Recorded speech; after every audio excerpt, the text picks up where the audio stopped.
அதற்கு எடுத்துக்காட்டு வந்து தர்மம் எந்த பக்கம் இருக்கோ அந்த பக்கம் தான் வெற்றி கிடைக்கும். தற்போது காலத்துல தர்மத்தினுடைய ஆதரவு வந்து குறைஞ்சிட்டே இருக்கு, அதர்மத்தினுடைய ஆதரவு வந்து அதிகம் ஆயிட்டே இருக்கு. ஏன்னா காசை கொடுத்தா யாருனாலும் ஓட்டு போடுறான்ற எண்ணத்துல அரசியல்வாதிகள் வந்துட்டாங்க. மனிதன் மனிதனா பார்க்கல, மனிதன் சிந்திச்சு மக்களுக்கு நல்லது செய்வான்ற ஒரு அரசியல்வாதியை தேர்ந்தெடுக்கிற ஒரு சமுதாயமா இல்ல. அவனுடைய இலக்கு அந்த அரசியல் காலத்துல 1000 2000 வாங்கிட்டு ஓட்டு போடுற இலக்கு. அதனுடைய குறுகி எண்ணம் தான் சமுதாயத்துல கெட்ட விஷயங்கள்லாம் அதிகம் ஆயிட்டு இருக்கு. குடிப்பழக்கம், பெண்கள் கற்பழிப்பு, பல நூறு கொலை கொள்ளை. இப்ப வர காலத்துல பாத்தீங்கன்னா தீங்கான விஷயங்கள்லாம் அதிகமாயிட்டே இருக்கு, தப்பான விஷயங்கள்லாம் ஊக்குவிக்கப்படுகிறது. அரசியல்வாதி மூலமாவே தீங்கான விஷயங்கள்லாம் ஊக்குவிக்கப்பட்டிருக்காங்க. நாம நம்முடைய பாரம்பரியத்தை, பண்பாடு, கலாச்சாரத்தின் அடிப்படையில் நாம எப்படி இருக்கிறோம் அப்படி எடுத்த மறந்து சுயமா உழைச்சி அதனுடைய வருமானத்துல குடும்பத்தை பார்க்கணும், வருங்கால சங்கதிகளை வந்து வளர்க்கணும், உழைப்பால இந்த சமுதாயம் உருவாகணும் அப்படின்ற எண்ணம் போய் தற்போது குறுகிய காலம் ஆயிடுச்சு. தற்போது இன்னைக்கு வந்து எனக்கு ஒரு 200 கொடுத்தா சரி, அது வந்து நமக்கு வந்து சரியா போயிடுது. இன்னைக்கு காலம் போகுது. ஆனா வருங்கால சங்கதிகள் வந்து எப்படி இருப்பாங்க, எப்படி போவாங்க அப்படின்ற ஒரு எண்ணமே போயிடுச்சு. அதனுடைய எதிர்வினையை தான் இப்ப வந்து நம்ம பார்த்துட்டு இருக்கிற ஒரு சமூக எண்ணங்கள். இந்த சீனிவாச பெருமாள் மலை கோயில் இருக்கு. அந்த கோயிலை ஆரம்ப காலத்துல சிறு கோயிலா தான் இருந்துச்சு. அந்த கோயில ஒரு 10 பேர் 20 பேர் குழு கொண்டு அந்த கோயிலை கட்டினாங்க. அப்போ ஒரு பெருமையா இருந்துச்சு.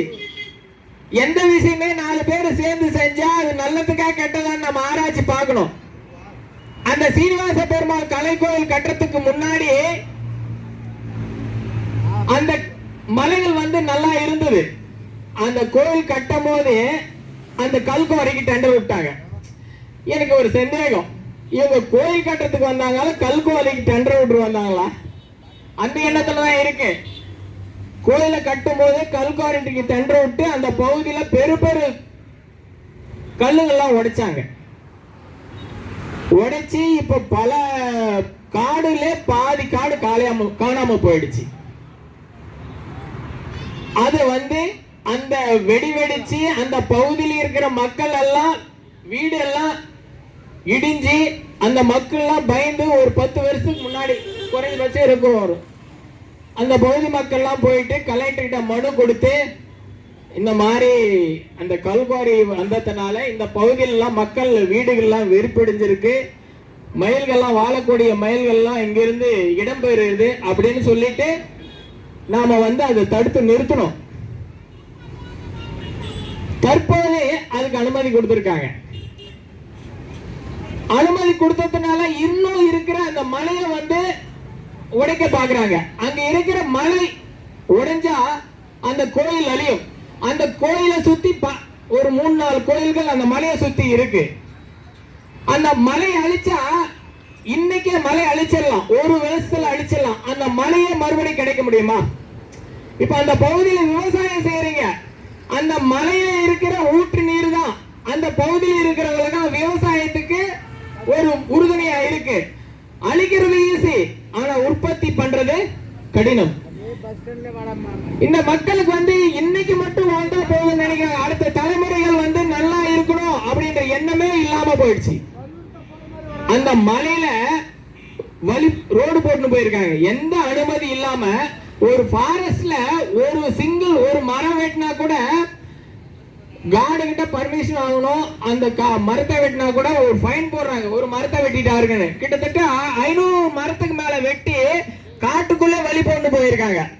அது மட்டும் கிடையாது, அங்க போயிட்டு காட்டவே ஆக்கிரமிப்பு பண்ணிருக்காங்க.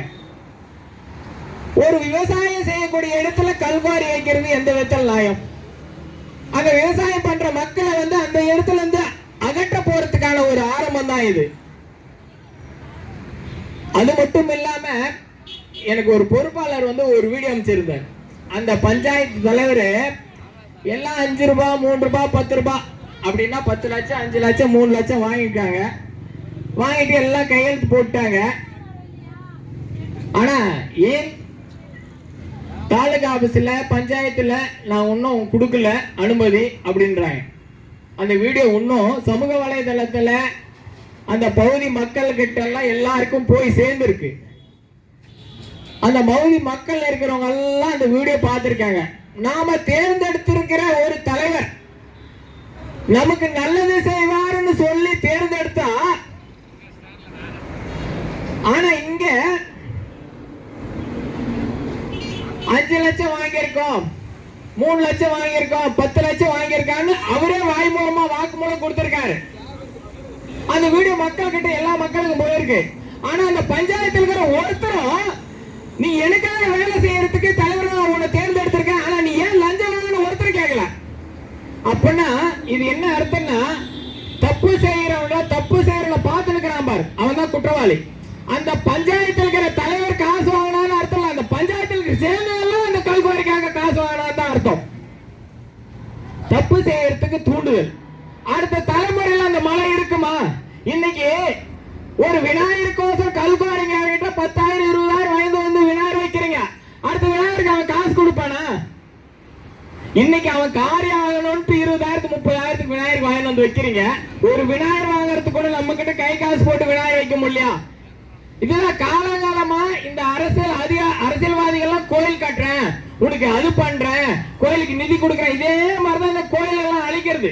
இந்த மலைகளெல்லாம் அழிக்கிறது இந்த கோயிலை மட்டும்தான் பயன்படுத்துறாங்க. அந்த மலை அழிச்சுட்டா அடுத்த தலைமுறைக்கு அந்த மலை கிடைக்குமா? இன்னைக்கு நீங்க பார்க்கலாம், உங்க தலைமுறையில மழை பார்க்கலாம், அடுத்த தலைமுறைக்கு அந்த மழை கிடைக்குமா? ஊற்று நீர் வருமா? ஆனா அந்த பஞ்சாயத்துல இருக்கிறவங்க இப்ப வரையும் அந்த தலைவரை ஏன் நீங்க வந்து லஞ்சம் வாங்கினேன்னு கேட்கல. இது எந்த விதத்தில் நியாயம்? அந்த மலை பகுதியில் ரோடு போட்டு போயிருக்கான் 3 கிலோமீட்டருக்கு காட்டு அழைச்சி, ஏன் போட்டு வந்திருக்கீங்கன்னு அதுவும் கேட்கல. இது எந்த விதத்தில் நியாயம்? ஆனா இவங்க பாருங்க, உண்மையா அந்த பகுதி மக்கள் எல்லாம் உண்மையா வந்து போராடிட்டு இருக்காங்க.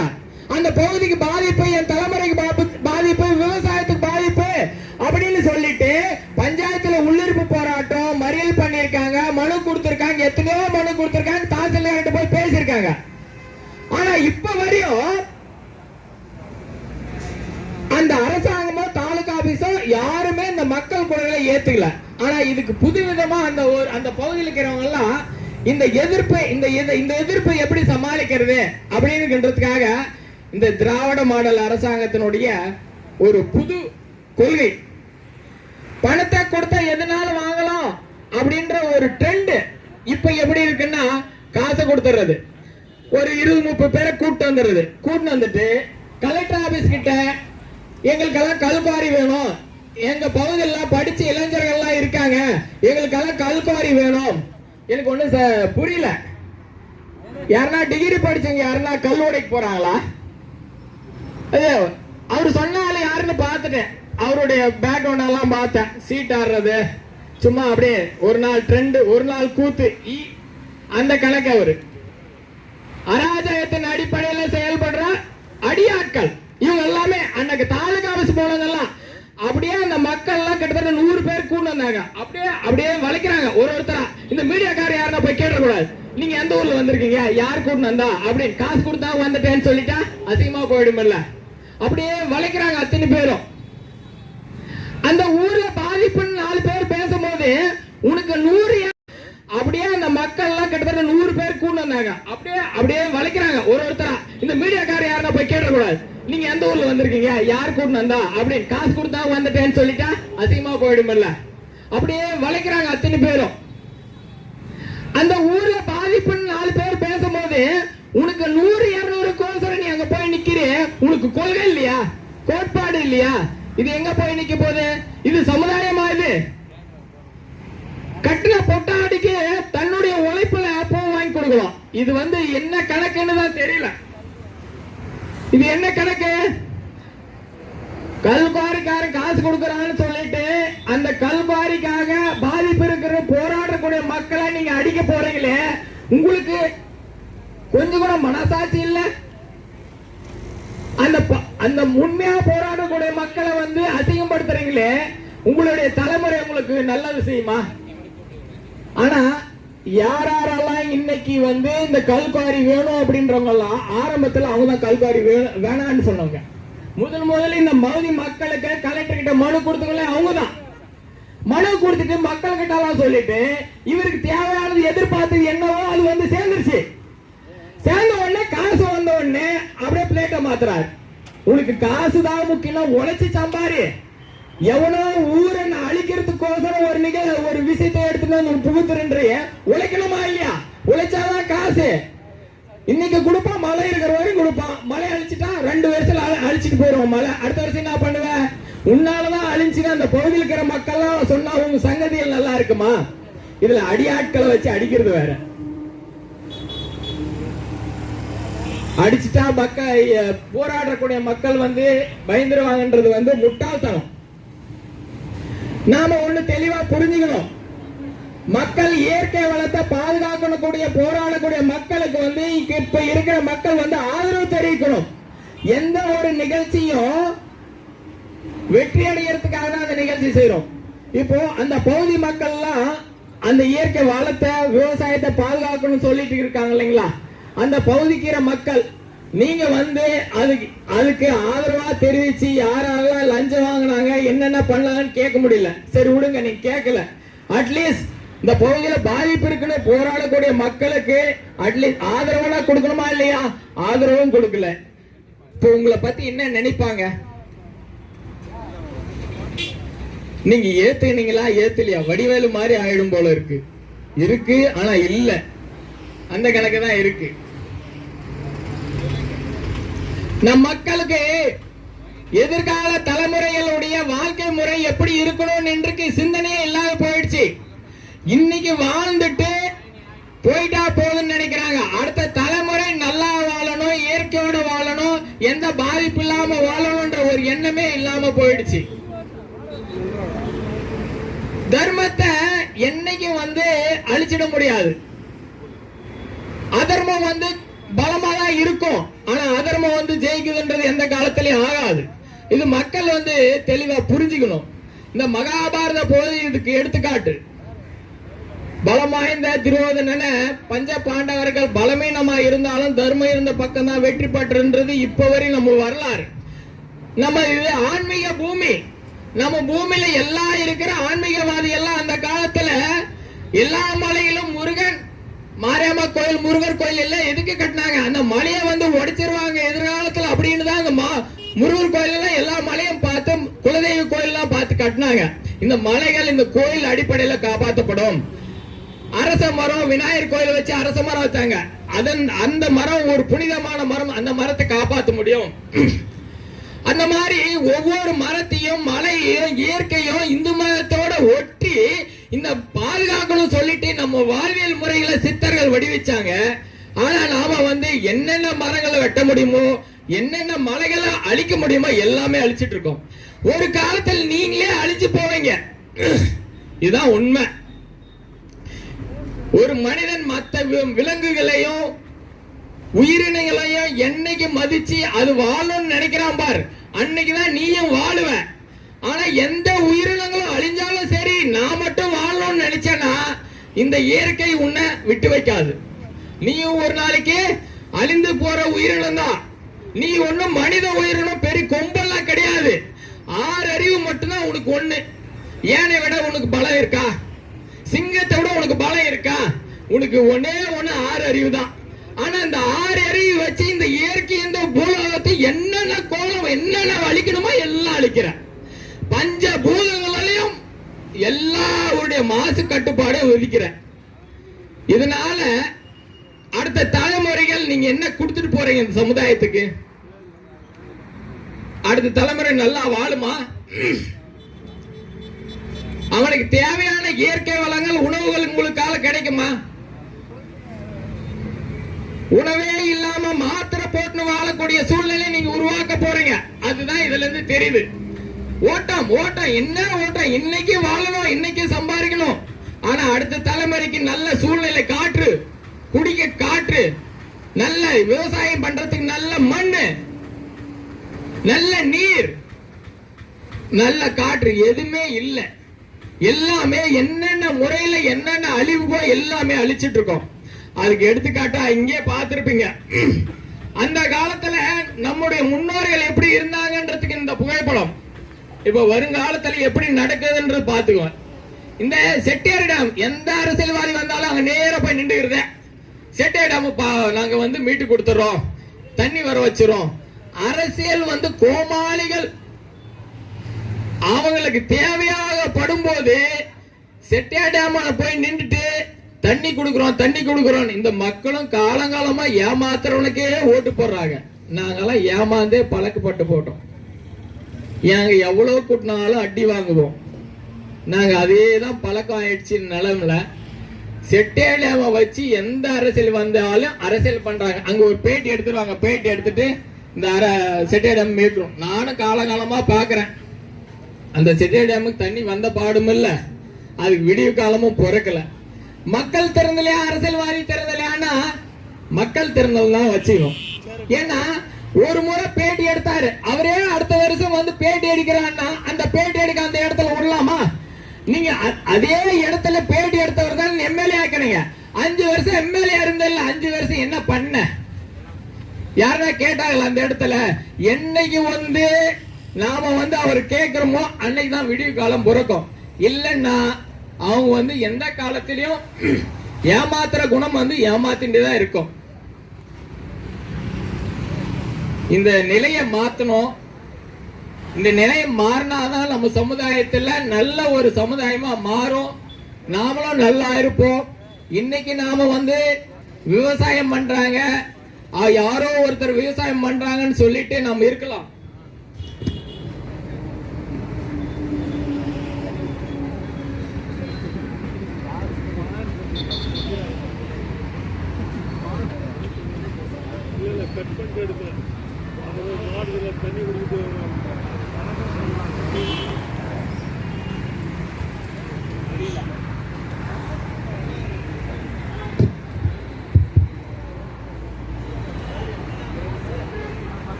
தண்ணியுடைய அருமை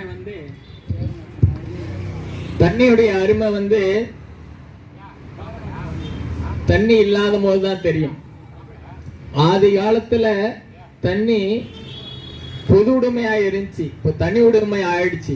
காசு கொடுத்துதான் 25 ரூபாய் 30 ரூபாய் கொடுத்துதான் தண்ணி குடிக்கிற நிலைமை வந்துருச்சு. இதே விளக்கலாத்துல ஒரு ஊறுகாய் மண்டி இருக்கு, ஊறுகாய் ஃபேக்டரி இருக்கு. அந்த ஃபேக்டரி சம்பந்தமா ஒரு பிரச்சனை சம்பந்தமா தாலுகா ஆபீஸ்ல சந்திச்சோம் தாசில்தார் கிட்ட. இந்த மாதிரி தாலுகா ஆபீஸ்ல வர அந்த ஊறுகாய் ஃபேக்டரியில வர கழிவுல அந்த ஃபேக்டரிக்குள்ளவே ஒரு 15 போர் போட்டு ரீபோர் போட்டு அதுக்குள்ளவே விடுறாங்க. அதனால இந்த விளக்கலாத்தை சுத்தி இருக்கிற புறக்கம் இல்லைன்னா அவங்க எந்த காலத்திலையும் ஏமாத்துற குணம் ஏமாத்திட்டு தான் இருக்கும். இந்த நிலையை மாத்தணும். இந்த நிலையை மாறினாதான் நம்ம சமுதாயத்துல நல்ல ஒரு சமுதாயமா மாறும், நாமளும் நல்லா இருப்போம். இன்னைக்கு நாம விவசாயம் பண்றாங்க, யாரோ ஒருத்தர் விவசாயம் பண்றாங்கன்னு சொல்லிட்டு நம்ம இருக்கலாம்.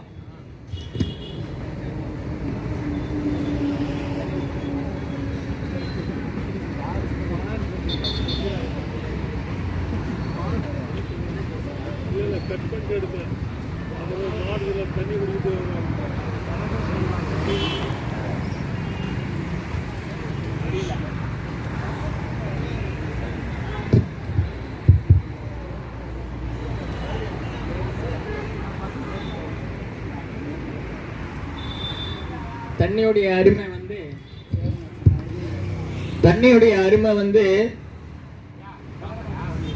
தண்ணி இல்லாத போதுதான் தெரியும். ஆதி காலத்துல தண்ணி பொது உடைமையா இருந்துச்சு, இப்ப தனி உடைமை ஆயிடுச்சு. காசு கொடுத்துதான் 25 ரூபாய் 30 ரூபாய் கொடுத்துதான் தண்ணி குடிக்கிற நிலைமை வந்துருச்சு. இதே விளக்கலாத்துல ஒரு ஊறுகாய் மண்டி இருக்கு, ஊறுகாய் ஃபேக்டரி இருக்கு.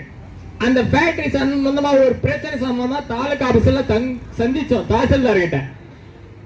இந்த மாதிரி தாலுகா ஆபீஸ்ல வர அந்த ஊறுகாய் ஃபேக்டரியில இருந்து வர கழிவுகளை அந்த ஃபேக்டரிக்குள்ளவே ஒரு 15 போர் போட்டு ரீபோர் போட்டு அதுக்குள்ளவே விடுறாங்க. அதனால இந்த விளக்கலாத்தை சுத்தி இருக்கிற நீர் பிடிக்கக்கூடிய குடிநீர் பகுதி எல்லாமே நீர் வளங்கள்லாம் கெட்டு போச்சு. அதனால இதை முறையா விசாரணை பண்ணி அந்த 15 போர் ரீபோர் எங்க போட்டிருக்காங்களோ அந்த கண்டுபிடிச்சு அந்த ஃபேக்டரி மேல நடவடிக்கை எடுக்கணும்னு சொல்லிட்டு தாசில்தார்கிட்ட நானும் சிங்காரஜியும் போயிட்டு மனு கொடுத்தோம். அவரும் கேட்டுட்டு சரிங்க நான் போய் விசாரிக்கிறேன்ட்டு 2 நாள் கழிச்சு விசாரிச்சுக்கிட்டு ஆமா உண்மைதான் அப்படின்னாரு. உண்மைன்னு சொல்லிட்டு சார் நீங்க உண்மைன்னு சொல்றீங்க, கிட்டத்தட்ட 15 போர் போட்டது யாருன்னு எங்களுக்கே தெரியும். அவர் போர் போட்டவரே எங்களுக்கு தெரிஞ்சவர் தான் போரே போட்டிருக்காரு. 15 போர் சுத்தி அந்த 15 போர் இதெல்லாம் அந்த கழிவு நீரை உள்ள விடுறாரு. அந்த கழிவு நீர் உள்ள போடுறதுனால கிட்டத்தட்ட 5-6 கிலோமீட்டர் விளக்கலாத்தை சுத்தி இருக்கிற எல்லா 5-6 கிலோமீட்டர் குடிதண்ணீர் நீர் பாதிப்படையும், விவசாயம் பாதிப்படையும் அப்படின்னு கேட்டு நீங்க இத அரசாங்கத்துக்கு தகவலா நீங்க அனுப்பணும் முறையா அப்படின்னு சொன்னோம். அவர் அவ்வளவுதான். அதுக்கு பின்னாடி தாசில்தார் ரிட்டையர் ஆகி போயிட்டாரு. எந்த ஒரு பிரச்சனை வந்தாலும் இந்த கையெழுத்து போடுறது எப்பன்னு பாத்தீங்கன்னா ரிட்டையர் ஆகும்போது கையெழுத்து போட்டு போயிருது. லஞ்சம் வாங்கிடுவாங்க. என்னென்ன தப்பான வேலைக்கு லஞ்சம் வேணுமோ எல்லாமே வாங்கிடுவாங்க. அப்போதைக்கு போட மாட்டாங்க. அவருக்கு சர்க்குலர் வரும், இங்க ரிட்டையர் எப்போனாலும் ரிட்டையர் பண்றாங்க. உடனே ரிட்டையர்ல டிரான்ஸ்பர் அவர் கையெழுத்து போட்டு அடுத்த இடத்துக்கு போயிடுறாங்க. கேட்டா இல்லைங்க முன்ன இருக்கிறவங்க தாங்க அது கையெழுத்து போட்டது, எனக்கு தெரியாதுங்க, நான் இப்பதான் வந்திருக்கேன், இதை நான் முறையா விசாரிச்சு பண்றேன். அதே போலதான் எல்லா அரசு அதிகாரிகளும் லஞ்சத்துக்கு துணை போறது அதிகம் ஆயிடுச்சு. இது எந்த விதத்துல சமுதாயத்துக்கு எந்த அரசு அதிகாரிகளும் மக்களுக்கு வேலை செய்யறதில்ல, அரசியல்வாதிக்கு தான் வேலை செய்யறோம். நாம அரசியல்வாதியும் அரசு அதிகாரமும் நமக்கு வேலை செய்யணும்னு சொல்லிட்டு நம்ம ஓட்டு போட்டா அந்த ஓட்டு வாங்கின எம்எல்ஏ எம்பி எல்லாம் அரசு அதிகாரிகள் எல்லாம் கைக்குள்ள போட்டுன்னு எந்த அளவுக்கு சம்பாதிக்க முடியுமோ, எந்த அளவுக்கு கொள்ளடிக்க முடியுமோ, எந்த அளவுக்கு அந்த 5 வருஷத்துக்குள்ள என்னென்ன பண்ண முடியுமோ எல்லாத்தையும் அந்த அரசு அதிகாரிகளை வச்சு பண்ணிடுறாங்க. ஆனா ஒரு அரசு அதிகாரி கூட மக்களுக்கு வேலை செஞ்சதா கிடையாது. 9 மணிக்கு எந்த எம்எல்ஏவும் ஆபீஸ்க்கு வந்ததே கிடையாது. தாசில்தாரே வருதல. இந்த பச்சூர்ல விவசாயிகள்லாம் ஒரு போராட்டம் பண்ணாங்க. நான் வாணிம்பல்ல இருந்து டிஎஸ்பி வந்துட்டாருங்க. இங்க இருக்கிற நாட்டம்பல்ல தாசில்தார் வரலைங்க. 2 மணி நேரம் ஆச்சு. 2 மணி நேரம் கழிச்சுக்கு வராரு. அரசு அதிகாரிகள் எல்லாமே மக்களுக்கு சேவை கூட எண்ணமே போயிடுச்சு. அது காரணம் என்ன? நமக்கு வேலை செய்யலன்னா அவனை தட்டி கேட்கற பழக்கமே இல்லாம போயிடுச்சு. 1 மணி நேரம் வரல, 9 மணிக்கு போய் கேளுங்க ஏன் வரல, என்ன வேலை உனக்கு, இந்த பகுதியில் என்னென்ன தேவைப்படுது, என்னென்ன தேவை, ஒரு திட்டம் போட்டா கூட அந்த திட்டம் சரியா செயல்பட்டு இருக்கா, அந்த திட்டத்தை என்ன முறையா இருக்கா, ரோடு போட்டிருக்கு நல்லா போட்டிருக்கா, ஸ்கூல் கட்டியிருக்கு நல்லா கட்டியிருக்காங்களா, இது யாருமே செக் பண்றது கிடையாது. அந்த பகுதியில் தான் ஸ்கூல் நம்ம பையன் போய் படிக்கிறான்ற அந்த எண்ணமும் இல்ல. ஸ்கூல் இடிஞ்சு விழுந்தா யார் கேட்பா? பெற்றவங்க தானே கேட்கணும். அப்ப அந்த ஸ்கூல் கட்டிடம் கட்டும் போது போயிட்டு எப்படி கட்டிக்கிறான் போய் பார்க்கணுமா இல்ல? அது என்ன அரசு வரி பணம்ன்றது அவன் அரசாங்க சொத்து தனியா கொடுத்திருக்காங்களா? உங்களுடைய வரி பணத்தை தான் அந்த பள்ளிக்கூடமே கட்டுறாங்க அப்படின்னு பார்த்தா அந்த பள்ளிக்கூடமே உங்களுதுன்னு அர்த்தம். ஏன்னா உங்க வரி பணம் தான். யாரோ ஒரு எம்எல்ஏ எம்பி முதலமைச்சர் அவர் பாக்கெட்ல இருந்து காசு எடுத்து கொடுக்கல. உங்களுடைய வரி பணம் தான் சாலை வசதி, பள்ளிக்கூட வசதி எல்லாமே போடுறாங்க. அது முறையா இருக்கா நீங்க போய் பார்க்கணும். என்னைக்கு நீங்க பாக்குறீங்களோ அன்னைக்குதான் சமுதாயம் திருந்தும். இந்த குடிப்பழக்கத்தினால எந்த தலைமுறையில் எந்த அளவுக்கு பாதிப்படையுது. இந்த குடிப்பழக்கமே அரசியல்வாதிகள் ஊக்குவிக்கிறாங்க. சிவகாசியில பட்டாசு வெடிச்சு, அந்த பட்டாசு வெடிஞ்ச ஒரு தொழிலாளி பாதிக்கப்பட்டு இறந்தாரு. அவருக்கு 2 லட்சம். விழுப்புரத்துல சாராயம் குடிச்சு விஷ சாராயம் குடிச்சு சத்தான்.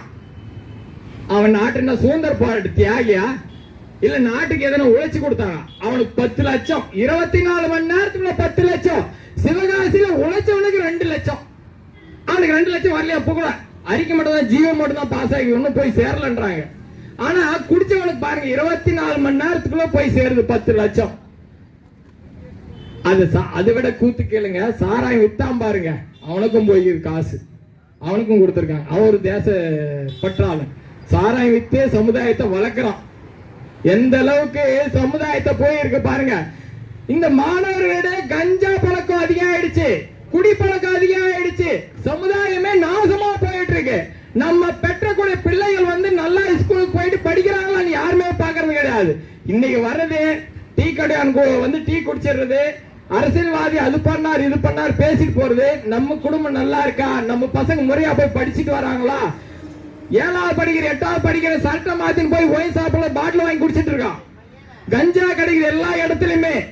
ஆனா எல்லாருக்குமே தெரியுது அரசு அதிகாரம் இயந்திரமே கண்டும் காணாம போயிட்டு இருக்கு. அதை தட்டி கேட்டு யாரும் பதிவு போட்டா கிட்டத்தட்ட ஒரு 30-40 காவல்துறை போயிட்டு அப்படி அவனை வந்து கைது செய்யுது. இந்த மகாவிஷ்ணு ஒருத்தர் வந்து ஒரு பள்ளிக்கூடத்துக்கு சிறப்பாளையப்பாளர கூட்டிருக்காங்க. அவரும் போயிருக்காரு பள்ளிக்கூடத்துக்கு. அவரு வந்து ஆன்மீக பேச்சாளர். சரி, அவர் என்னென்ன அவர் ஆன்மீக பேச்சாளர்னா மறுபிறவி கர்மா பத்தி சொல்லியிருக்காரு. இதனால மக்கள் எல்லாம் இந்து தர்மத்துல நீங்க தவறு செஞ்சீங்கன்னா அடுத்த தலைமுறையில நீங்க வந்து தண்டனை அனுபவிப்பீங்க. இப்போ நம்ம இப்ப சொல்றது அம்மா சொல்றது இல்லைங்களா, நீங்க வந்து தப்பு செஞ்சா சாமி சன்னி கண்ணு குத்துறோம் அப்படின்னு நம்ம சொல்றது இல்லைங்களா. அதே அடிப்படையில தான் அந்த மகாவிஷ்ணு என்பவர் வந்து ஆன்மீக பேச்சுல நீங்க தவறு செஞ்சா கர்மத்தின் அடிப்படையில நீங்க வந்து தண்டனை கிடைக்கும். அந்த பஞ்சாயத்து தலைவர் எல்லாம் 5 ரூபாய் 3 ரூபாய் 10 ரூபாய் அப்படின்னா 10 லட்சம் 5 லட்சம் 3 லட்சம் வாங்கிருக்காங்க.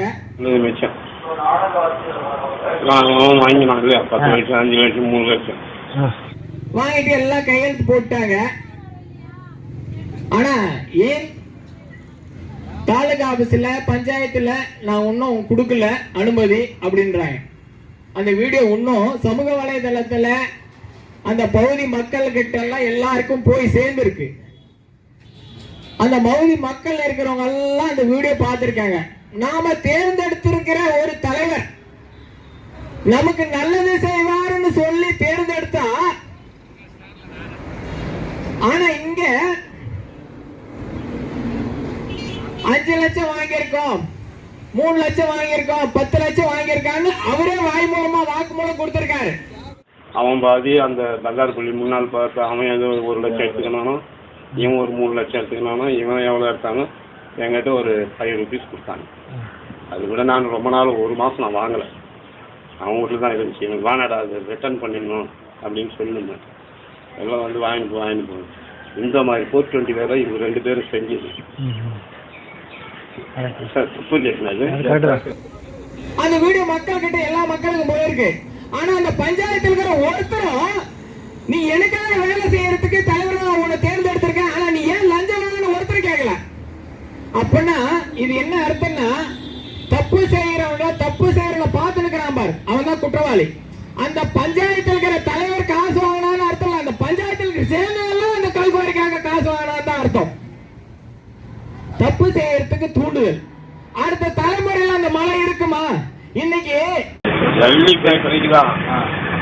தீர்மானம் கொடுத்துக்க இல்லையா, நாங்கள் NOC தீர்மானம் கொடுத்து அவன் வாங்கிட்டு வந்து உங்கள் ஊர் வார்டு உறுப்பினர் துணை தலைவர் எல்லாம் அவங்க கிட்ட வாங்கிட்டு வந்து எல்லாம் 420 வேலை பண்ணிட்டாங்க. எனக்கெல்லாம் மதிக்கல, ஏதோ பிச்சை போட்ட மாதிரி கொஞ்சம் கொடுத்தாங்க. அதனால் எனக்கு ரொம்ப வருத்தமாக இருந்தது. இப்போ அவங்க என்ன பண்ணுறான், வீடியோ ஒரு மைண்ட்ஸில் சொன்னாங்களா, அக்ராகாரத்தில் யாரை விட்டுக்குதுன்னா அக்ராகாரத்தில் தான் கரைசல் வைக்கணும், இங்கே வைக்கக்கூடாது. இந்த பஞ்சாயத்துலேருந்து அனுமதியும் கொடுக்கக்கூடாது. நீ கரண்ட்டுக்கு ஆனா அந்த பஞ்சாயத்துல இருக்கிறவங்க இப்ப வரையும் அந்த தலைவரை ஏன் நீங்க வந்து லஞ்சம் வாங்கினேன்னு கேட்கல. இது எந்த விதத்தில் நியாயம்? அந்த மலை பகுதியில் ரோடு போட்டு போயிருக்கான் 3 கிலோமீட்டருக்கு காட்டு அழைச்சி, ஏன் போட்டு வந்திருக்கீங்கன்னு அதுவும் கேட்கல. இது எந்த விதத்தில் நியாயம்? ஆனா இவங்க பாருங்க, உண்மையா அந்த பகுதி மக்கள் எல்லாம் உண்மையா வந்து போராடிட்டு இருக்காங்க. அந்த பகுதிக்கு பாதிப்பு, என் தலைமுறைக்கு பாதிப்பு, விவசாயத்துக்கு பாதிப்பு அப்படின்னு சொல்லிட்டு பஞ்சாயத்துல உள்ளிருப்பு போராட்டம் மறியல் பண்ணிருக்காங்க, மனு கொடுத்திருக்காங்க, எத்தனையோ மனு கொடுத்திருக்காங்க, தாசில்தார்கிட்ட போய் பேசியிருக்காங்க. ஆனா இப்ப வரையும் அந்த அரசாங்கமோ தாலுகா ஆபீஸோ யாருமே இந்த மக்கள் குரலை ஏத்துக்கல. ஆனா இதுக்கு புதுவிதமா அந்த பகுதியில் இருக்கிறவங்க எல்லாம் இந்த எதிர்ப்பை எப்படி சமாளிக்கிறது அப்படின்றதுக்காக இந்த திராவிட மாடல் அரசாங்கத்தினுடைய ஒரு புது கொள்கை, பணத்தை கொடுத்தா எதனாலும் வாங்கலாம் அப்படின்ற ஒரு ட்ரெண்ட் இப்ப எப்படி இருக்குன்னா, காசை கொடுத்துறது, ஒரு 20-30 பேரை கூட்டு வந்துட்டு கலெக்டர் ஆபீஸ் கிட்ட எங்களுக்கெல்லாம் கல்குவாரி வேணும், எங்க பகுதியில் படிச்ச இளைஞர்கள்லாம் இருக்காங்க, எங்களுக்கெல்லாம் கல்குவாரி வேணும், ஜல்லிப்பேட்டை எங்களுக்கு வேணும். ஏன்னா நாங்கள் வேலை வாய்ப்பு இல்லாமல் நிறையா தவிக்கிறோம் இளைஞர்கள்லாம். சரிங்களா, நாங்கள்லாம் டிரைவர் தான் இவ்வளோக்கும். எங்களுக்கு வந்து இங்கே இந்த ஜல்லிப்பேட்டை வந்துச்சுன்னா எங்களுக்கு வேலை வாய்ப்பு கிடைக்கும். எனக்கு ஒன்றும் புரியல. யாருன்னா டிகிரி படிச்சவங்க யாருன்னா கல்லூடைக்கு போறாங்களா? அவர் சொன்னாலும் யாருன்னு பார்த்துட்டேன், அவருடைய பேக்ரவுண்ட் எல்லாம் பார்த்தேன். சீட் ஆடுறது சும்மா அப்படியே ஒரு நாள் ட்ரெண்ட், ஒரு நாள் கூத்து, அந்த கணக்கு. அவரு அராஜகத்தின் அடிப்படையில் செயல்படுற அடியாட்கள் இவங்க எல்லாமே அன்னைக்கு தாலுகா ஆபீஸ் போனதெல்லாம் அப்படியே அந்த மக்கள் எல்லாம் கிட்டத்தட்ட 100 பேர் கூட வந்தாங்க. அப்படியே வளைக்கிறாங்க ஒருத்தரா. இந்த மீடியாக்காரர் யாருன்னா போய் கேட்டக்கூடாது, நீங்க எந்த ஊர்ல வந்திருக்கீங்க, யார் கூட வந்தா அப்படின்னு, காசு கொடுத்தா வந்துட்டேன்னு சொல்லிட்டா அசிங்கமா போயிடுமில்ல. அப்படியே வளைக்கிறாங்க அத்தனை பேரும். அந்த ஊர்ல பாதிப்புன்னு 4 பேர் பேசும்போது உனக்கு 100-200 கோசரம் நீ அங்க போய் நிக்கிறே, உனக்கு கொள்கை இல்லையா, கோட்பாடு இல்லையா? இது எங்க போய் நிக்க போகுது? இது சமுதாயமா? இது கட்டின பொட்டாடிக்கு தன்னுடைய உழைப்புல பூ வாங்கி கொடுக்கலாம். இது வந்து என்ன கணக்குன்னு தான் தெரியல. இது என்ன கணக்கு? கல்குவாரிக்காரன் காசு கொடுக்கறான்னு சொல்லிட்டு அந்த கல்குவாரிக்காக பாதிப்பு இருக்கிற போராடக்கூடிய மக்களை நீங்க அடிக்க போறீங்களே, உங்களுக்கு கொஞ்சம் கூட மனசாட்சி இல்ல? நியாயத்தை கொடுக்கறத ஒரு கண்ணு நோண்டா அப்புறம் பாத்துக்கலாம்.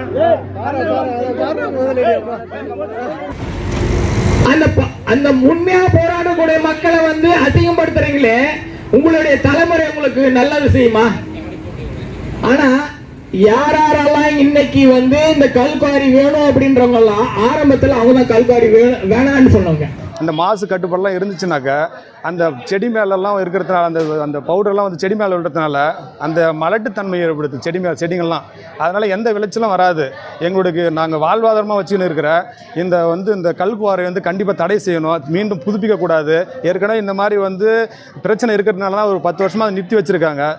மீண்டும் வந்து புதுப்பிக்கிறதுக்கு பார்க்குறாங்க. தயவு செஞ்சு எங்களுடைய நலனெல்லாம் கருத்தில் வச்சுக்கிட்டு மதிப்பிற்குரிய கலெக்டர் அவர்கள், முதலமைச்சர் அவர்கள் இதை நேரில் முகமாக வந்து கண்காணித்து இதற்கு தடை விதிக்கணும்னு சொல்லிட்டு எங்களுடைய ஊர் சார்பாக நாங்கள் முதல் இந்த பகுதி மக்களுக்கு கலெக்டர் கிட்ட மனு கொடுத்தவங்களே அவங்க தான்.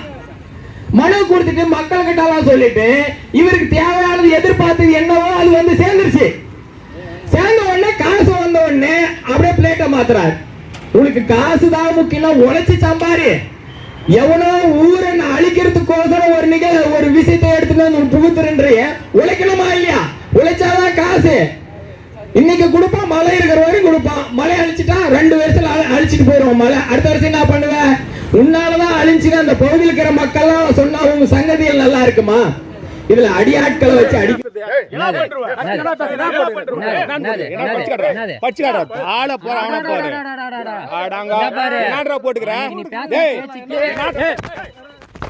அடிக்கிறது வேற. அடிச்சுட்டா போராடக்கூடிய மக்கள் வந்து பயந்துருவாங்கன்றது வந்து முட்டாள்தனம். நாம